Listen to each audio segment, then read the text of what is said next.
عليكم ومرحبا بكم dans une nouvelle vidéo. اليوم راح نتكلموا على des questions qui reviennent très souvent في les messages, في les commentaires. نشوفهم très souvent ou on m'envoie ça comme message aussi. Donc j'essaie de réunir toutes ces questions. Il y en a 10 et de répondre. Comme ça, j'espère que ça aidera le maximum de personnes. N'hésitez pas à partager la vidéo مع les proches تواكم, مع vos amis, vos collègues, dans les groupes si vous faites partie de groupes d'étudiants. Comme ça aidera le maximum, surtout en cette période où c'est bientôt les concours de doctorat un peu partout en Algérie. Donc, 10 questions qui reviennent très souvent sur le concours de doctorat en Algérie. La première, comment je m'inscris et quelles sont les spécialités les rahma ouvertes les différentes universités. Donc cette question, elle revient très souvent et tout ce que je peux vous dire, c'est que vous devez vous inscrire en ligne. Et le reste des procédures, ça dépend. Chaque année, ça change. Donc, entre moi, ce que j'ai fait comme procédure l'année d'après et toutes les années d'après, l'année dernière, au had l'am, ça a encore changé. Donc, je vais vous mettre dans la barre de description le site web, le ministère, et vous allez trouver toutes les informations concernant les concours en Algérie. Vous vous inscrivez là-bas. Et puis voilà. Donc, deuxième question qui revient très souvent, où trouver les cours pour réviser? Où trouver les cours si, par exemple, on a choisi de passer le concours dans une ville bien précise, on a fait l'inscription, ça y est, on a pris notre décision, où est-ce que je peux trouver donc, les cours pour réviser? Donc, je vous l'ai déjà dit dans l'ancienne vidéo que j'avais fait l'année dernière, là, le doctorat, je vais vous mettre le lien aussi dans la barre d'information. Pour trouver les cours, au fait, il faut essayer d'élargir son réseau au maximum. Il faut essayer de contacter les gens à l'université. Il faut essayer de publier dans les différents groupes, à les différentes universités. Il faut pas hésiter à envoyer des messages à des personnes. Ils vont pas forcément tous répondre, mais peut-être si vous envoyez 10 messages, vous allez avoir quelqu'un qui va vous répondre, qui va partager avec vous. Sinon, si vous n'arrivez pas à avoir les cours comme ça, il y a une astuce que je vais vous donner et que vous pouvez utiliser qui pourra beaucoup vous aider. Donc l'astuce, c'est si vous décidez par exemple de passer le concours à, je sais pas, je dis n'importe quoi, hein, l'USTHB, Bab Zouar, vous pouvez voir l'université, essayer d'avoir les emplois du temps. هذيك la spécialité, le master, parce qu'en général, le doctorat, c'est toujours un prolongement, c'est un master bien précis.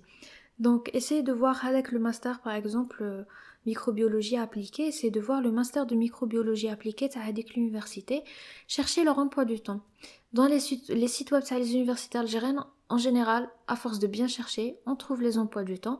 Sinon, les étudiants peuvent vous partager l'emploi du temps parce que c'est pas quelque chose. Les cours, parfois, ils ont peur de partager. Bon, c'est bête, mais bon, c'est compréhensible. Donc, les emplois du temps, ils peuvent très bien vous partager ça. Et qu'est-ce que vous allez faire? Vous allez prendre les intitulés, les modules. Et quand vous allez chercher donc, les intitulés sur Google, vous allez trouver plein de cours en relation avec la spécialité. Donc, il faut pas vous dire, vous cherchez le cours au mot exact. avec le prof. Les profs, ils inventent pas les cours. Les profs, ils cherchent sur internet, ils cherchent dans les livres. Quand ils refont leurs cours régulièrement, ils font une mise à jour. Quand ils non. Donc, les noms, c'est des cours que vous pouvez trouver dans les livres de biologie, dans les bibliothèques, sur avec le site web LibGenesis. Je vais vous laisser le lien. Voilà, c'est vraiment des trucs que vous pouvez trouver facilement et à vous de faire vos fiches de cours. Donc, une fois que vous allez avoir l'emploi du temps, كتبوا كامل les modules اللي كاينين في هذاك le master, donc vous avez 4 semestres ou là 3 semestres plus هذاك le semestre de stage. Donc les 3 semestres, vous notez tous les modules qu'il y a et vous cherchez les programmes تاع هذوك les modules. Et après, vous allez voir qu'il y a des cours qui reviennent partout. Il y a des notions que vous devez connaître partout. هادوك هما les plus importants. Après, il reste certains détails. Les détails, vous pouvez même avoir le cours تاع le prof X et il va y avoir des détails اللي يفلتوا لكم. Vous n'allez pas vous rappeler. Donc, faites votre maximum et essayez cette méthode. J'espère que ça pourra vous aider. Alors, la troisième question qui revient souvent aussi, c'est combien de temps il faut pour réviser. Cette question, il n'y a pas de réponse type. Il n'y a pas un temps idéal pour réviser. Pour la simple raison qu'on est tous différents, qu'on a tous des capacités différentes, qu'on a tous des emplois du temps différents. Donc, je ne peux pas vous dire l'idéal c'est de réviser pendant une année. Non, franchement, je peux pas vous dire ça. Je peux pas vous dire que l'idéal c'est un mois. Ça dépend vraiment de chaque personne. Ça dépend du niveau de la personne, de comment cette personne retient les informations. Et c'est tous ces éléments qui font que le temps idéal de révision va différer d'une personne à une autre. Donc parfois je reçois des messages de personnes qui me disent je suis en retard, je pense pas que j'aurai assez de temps. Ce que je leur dis, c'est qu'il faut de base ne pas partir sur ça. Si vous partez dans vos révisions en vous disant que vous n'avez pas assez de temps, vous n'allez pas être à 100%, vous allez être à 20% de votre énergie, de votre mental, de toute votre attention, votre concentration. Il faut vous dire, j'ai un temps, j'ai un mois par exemple, je divise tout mon travail pour un mois de révision. Et il faut être discipliné, tout simplement. Quatrième question, qui est donc la suite de cette question, comment je peux m'organiser pour réviser? Donc là, il y a des points importants. Le premier, c'est déterminer combien de temps vous disposez avant votre concours. Si vous travaillez toute la journée et que quand vous rentrez à la maison, vous avez une vie de famille à gérer, essayez de savoir à quel moment votre journée se termine entre le boulot et votre vie à la maison, vos responsabilités à la maison. Si à 20h vous avez dîné, vous avez lavé votre vaisselle, c'est bon, vous pouvez vous poser, eh ben dites-vous par exemple entre 22h et minuit, vous allez réviser, vous allez lire, vous allez, je ne sais pas, essayez de vous organiser ainsi. Peut-être vous lever une heure plus tôt. Peut-être sortir du boulot plus tôt si vous avez cette possibilité. Voilà, c'est à vous de gérer votre temps. Je ne peux pas vous dire faites comme ça ou là comme ça. Ce n'est pas blanc ou noir. Il y a du gris partout. C'est à vous de trouver le bon équilibre. Donc, le premier point, c'est ça, c'est de voir combien de temps vous disposez. Le deuxième point, c'est de savoir quels sont les chapitres que vous maîtrisez très bien et quels sont les chapitres où vous avez des lacunes.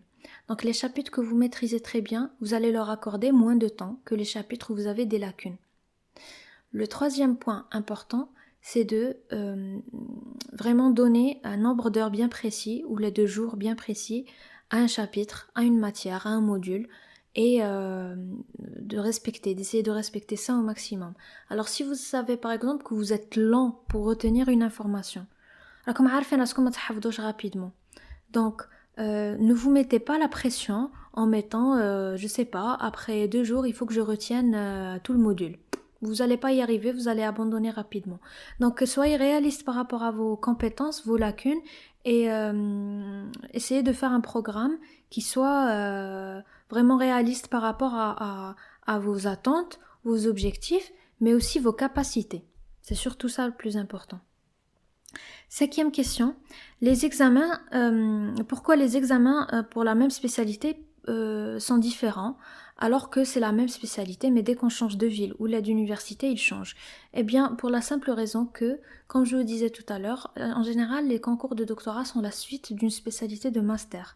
Et les spécialités de master vont être présidées ou dirigées par des professeurs, par des enseignants-chercheurs, pardon. Et ces enseignants-chercheurs, ils ont un but bien précis d'une problématique scientifique à développer. Donc, ils vont faire un master qui va aller dans ce sens et ils vont faire un concours de doctorat qui va aussi aller dans ce sens pour répondre à une problématique. Donc, vous pouvez avoir un doctorat en génétique, mais qui n'aura rien à voir entre Oran, Tlemcen, ou même encore, pour Oran par exemple, il y a génétique dans différentes universités. Donc ce ne sera pas la même chose, ce ne sera pas le même programme de master, ce ne sera pas les mêmes concours de doctorat, etc. Donc c'est pour ça qu'on peut avoir pour la même spécialité, si vous voulez le passer dans une ville bien précise, c'est pour ça que je vous disais de regarder l'emploi du temps des masters. C'est parce que là, vous allez avoir des indications par rapport aux matières, aux chapitres vraiment importants à réviser. Alors, 6e question, combien de temps dure un doctorat? Le système LMD, de par le monde, tous les pays, toutes les universités qui marchent avec le système LMD, un doctorat est censé durer 3 ans. 3 ans, c'est, on va dire, le temps minimum pour pouvoir soutenir sa thèse. Donc, on ne peut pas soutenir sa thèse avant 3 ans. Et c'est aussi le temps idéal.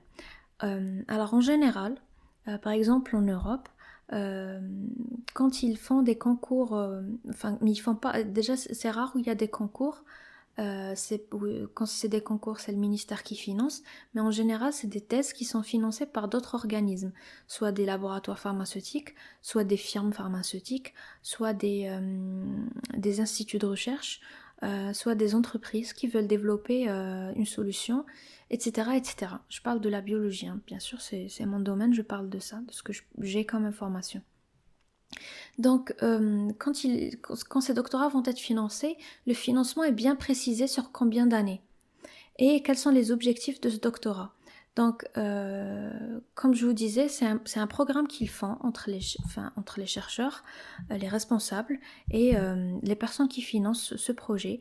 Et ils vont déterminer, au bout de 3 ans, qu'est-ce qu'ils doivent produire. Produire dans le sens objectif à atteindre et dans le sens production scientifique, c'est-à-dire articles, communication, etc. Donc avec le financement, il peut durer 3 ans. Parfois, ils ont un financement de 3 ans et demi, parfois de 4 ans, etc. etc. Et dès qu'ils commencent leur thèse, le financement commence. Donc ils ont premièrement une paye qui est basse, mais ça reste une paye qui leur permet quand même de vivre. Et deuxièmement, et c'est surtout ça le plus important, ils ont tous les moyens à leur disponibilité pour atteindre l'objectif. En Algérie, ce n'est pas le cas, malheureusement. En Algérie, surtout dans les sciences expérimentales et surtout en biologie, on dispose de très peu de moyens. Les financements arrivent parfois des années en retard et on n'a pas le temps, on n'a pas les moyens d'acheter les produits qu'il nous faut pour faire nos expériences. Parfois, on le fait de notre poche. Ça a été mon cas pendant des années, mes collègues. On paye tout de notre poche, même les trucs, même les tubes pour les prélèvements, même les embouts des micropipettes, et sans vous parler des frais pour les congrès internationaux qui sont aussi obligatoires. Donc je vous parlerai de tout ça dans une autre vidéo, mais voilà. Pour revenir à la question, donc le doctorat est censé durer 3 ans, 4 ans. Au plus, mais en Algérie c'est quand même rare où des thèses en sciences expérimentales et en biologie en tout cas, de ce que j'ai vu autour de moi, que ça soit soutenu au bout de 3 ans. Ça existe, mais c'est rare. En général c'est 4 ans, 5 ans, ça peut aller même plus. Voilà. Donc voilà pour la question. Après, où est-ce que nous en sommes? Oui, donc 7e question.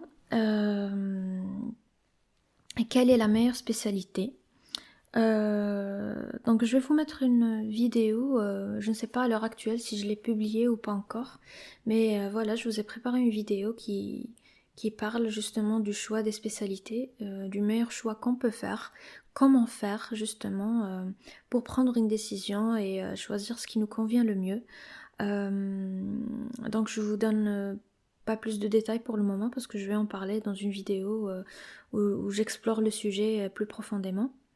8e question. Est-ce que je peux faire un doctorat et travailler en même temps? Alors oui, c'est possible de faire un doctorat et de travailler en même temps. Vous pouvez être salarié et travailler votre doctorat. Il y a plein de personnes qui le font. C'est difficile, je vais pas vous dire que c'est facile, c'est difficile, mais quand on est organisé, c'est faisable. Après, il faut quand même avoir un métier qui ne vous exige pas des horaires de 8h à 17h. Sinon, c'est pas possible. Il faut avoir soit un métier à mi-temps, soit un métier qui va vous laisser 1 jour, 2 jours dans la semaine de libre pour que vous puissiez avancer dans votre thèse. On dit que la thèse de doctorat, c'est un travail à plein temps. Oui et non, c'est un travail à plein temps dans la tête parce qu'on passe notre temps à réfléchir, à chercher des solutions pour les problèmes auxquels on est confronté. Mais ce n'est pas forcément un travail qui va nous prendre tout notre temps de 8h à 17h. Non, c'est faux. Donc vous pouvez très bien travailler à côté. Je ne vous conseille pas de le faire parce que surtout dans le moment où vous allez avoir votre pratique, quand vous allez avoir vos réactifs, tous les produits disponibles pour faire votre partie pratique, vraiment essayez même de prendre un congé pour finir votre partie pratique. Parce que c'est important et parce que c'est difficile au fait d'en arriver avec le point pour faire toute la partie pratique. La partie théorique, il n'y a pas de souci, vous êtes chez vous, avant de dormir, vous pouvez faire 1 heure de boulot, le matin, vous pouvez faire 1 heure, les week-ends, vous pouvez avancer très bien, et il n'y a pas de souci sur ce côté-là. Mais la partie pratique, c'est un peu compliqué. Donc si vous avez un boulot à côté, ne l'abandonnez pas. Surtout, ne l'abandonnez pas. Passez votre concours. Si vous avez votre concours, vous êtes pris. Essayez d'en parler à vos dirigeants, vos encadrants, vos responsables de thèse. Alors là, ne vous attendez pas à ce qu'ils vous soutiennent forcément. Il y a des profs qui soutiennent, il y a des profs qui vont passer votre temps à vous dire que vous méritez pas le doctorat parce que vous avez un boulot, mais ne les écoutez pas. Le boulot, c'est ce qui va vous apporter de quoi manger, de quoi vivre, de quoi faire vos projets d'avenir. N'abandonnez pas votre boulot. Essayez de vous organiser pour votre doctorat. Essayez de voir avec votre responsable au travail aussi. Et voilà, c'est de la motivation, c'est de la volonté et c'est de l'organisation. Après, comme je vous disais, si vous avez un boulot de 8h à 17h, c'est vraiment compliqué. Voilà. Donc, 9e et avant-dernière question. Est-ce que je suis obligée d'enseigner à la fac quand je fais un doctorat? Non, vous n'êtes pas obligé d'enseigner à la fac, mais il est préférable de le faire. De 1, ça vous fait une expérience. De 2, ça va vous permettre d'avoir des attestations, d'ajouter des points dans votre CV. De 3, ça va vous permettre aussi de vous créer un réseau, de rencontrer des gens, de rencontrer des profs de différentes spécialités, d'échanger avec eux. Et parfois, ils peuvent vraiment vous aider. Ça va vous permettre de rencontrer des étudiants qui peuvent devenir vos collègues plus tard, qui pourront vous aider. Et ça va aussi vous permettre d'avoir des points pour, si vous voulez par exemple enseigner plus tard à la fac, ça va compter au fait. Si vous faites de l'enseignement, ça va être comptabilisé comme des petits points. Donc voilà, il y a beaucoup de bonnes choses à côté de ça. Après, si par exemple, voilà, comme on disait tout à l'heure, si vous travaillez et vous n'avez pas le temps, eh ben, il n'y a pas de souci, vous pouvez éviter ça, si je peux dire les choses ainsi, ou bien le faire qu'une fois ou 2 fois maximum durant votre cursus. Dernière question. Et ça, il y a beaucoup d'erreurs, il y a beaucoup de gens, je ne sais pas pourquoi, on s'imagine que le doctorant, il est riche. Alors, il n'est pas du tout riche. C'est quoi la paie d'un doctorant? Alors, en gros, je me rappelle que quand j'ai eu mon concours, on avait l'équivalent de 1 300 000 par mois, c'est-à-dire 13 000 dinars. Mais on vous la verse 2 fois par an, c'est-à-dire une fois tous les 6 mois, on vous verse tout le rappel de tous les mois passés. Voilà, et ça, ce n'est que pendant... alors, c'était que les 3 ou les 4 premières années, je me rappelle plus très bien. L'année dernière, ils ont dit que pour les 5 ans, pour les gens qui ont dépassé 5 ans, comme mon cas par exemple, on pouvait déposer de nouveau et avoir du coup la bourse, ça s'appelle la bourse du doctorant, mais pour le moment on n'a rien vu. Donc voilà, c'était à cause des circonstances de Covid, soi-disant, je sais pas, bon. Voilà, je sais pas trop si c'est vrai, c'est pas vrai tout ça. Ça dépend des universités et chacun vous dira moi c'est bon, j'ai eu la bourse, les autres vous diront non. Mais voilà. 1 300 000 par mois, ce n'est pas une paye, surtout que vous la recevez une fois dans les 6 mois. Et surtout, Comme je vous disais, c'est rare où vous avez le financement qui est prêt. Donc si vous faites les congrès, un congrès, pour vous dire le moins cher, vous aurez à le faire, vous aurez des frais. Même si vous le faites dans votre propre ville, vous aurez des frais de déplacement, vous aurez des frais, vous aurez des frais pour acheter votre nourriture, vous aurez des frais pour imprimer vos posters si vous faites un poster par exemple. Enfin voilà, il y a plein de petites choses. Ça c'est sans vous déplacer, hein. Mais la majorité du temps il faut se déplacer au moins dans une autre ville quand ce n'est pas un autre pays. Bon, avec le Covid tout a changé. Il faut savoir aussi que quand vous faites une conférence vous avez des frais d'inscription à payer. Donc voilà, là ça dépend aussi. Les congrès en Algérie c'est entre 3000 et 9000 dinars. Donc voilà, faites le calcul. Vous allez voir que c'est compliqué quand même de, de faire des économies ou de considérer ça comme une paye. Ça vous aide, mais ce n'est pas vraiment quelque chose qui remplace un travail. Pas du tout. Pas du tout. Si vous dites j'abandonne mon boulot parce que j'ai une paye de doctorant, non, franchement c'est un mauvais calcul que vous faites. Autre chose aussi à savoir, si vous êtes salarié, vous n'aurez pas droit à la bourse du doctorant. Parce que tout simplement, vous avez déjà une paye. Donc, c'est vraiment pour les doctorants qui font que ça, qui n'ont pas de paye à côté. Donc, voilà. Si vous avez d'autres questions, vous voulez d'autres détails, n'hésitez pas à laisser un commentaire, à m'écrire sur ma boîte mail ou sur Instagram. J'espère que j'ai répondu à pas mal de vos questions. J'espère que ça pourra vous aider. Et puis, je vous souhaite plein de réussite pour cette année, pour ceux qui vont passer le concours. Surtout ne stressez pas et faites de votre mieux ou le kmal ala Allah tout simplement. Donc voilà, bon courage et puis je vous dis à très bientôt Inch'Allah.